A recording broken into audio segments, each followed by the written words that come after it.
Gillian Keegan. Thank you, Mr. Amos. It's a pleasure to serve under your chairmanship, and I do congratulate my honourable friend for securing this important debate.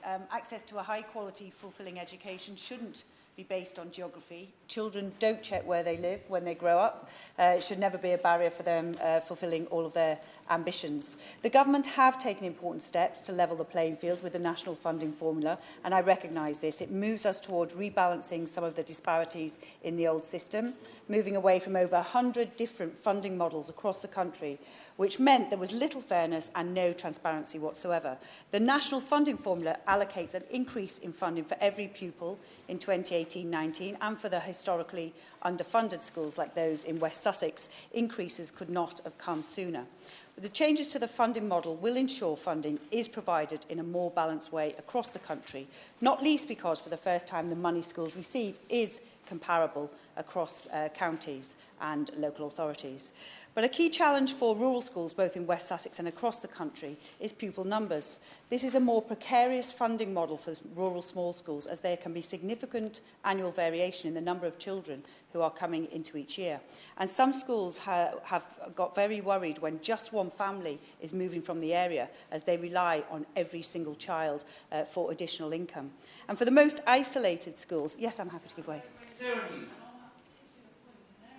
Such as in my constituency where we have armed forces personnel, it can make a real problem when they are obviously deployed to go overseas or to different parts of the country if a family moves from a small school. And it seems really unfair when people are serving their country, doing the right thing, that their primary schools are adversely affected in this way.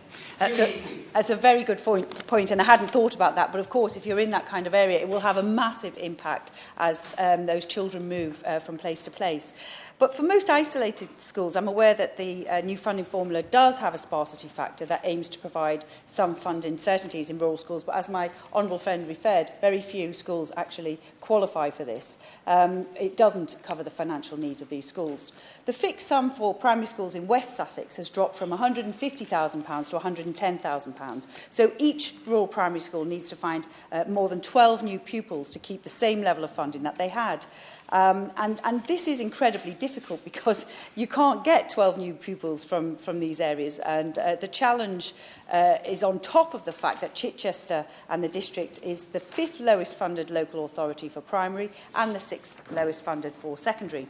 And in the Chichester district, many of our schools fall within the South Downs National Park, where new homes are not being built. They're few and far between, and this only exacerbates the pressures on our precious rural schools. At Harting C&V Primary, the head teacher now predicts the future intake based on families living in the area and surrounding areas will continue to decrease, and this is a problem.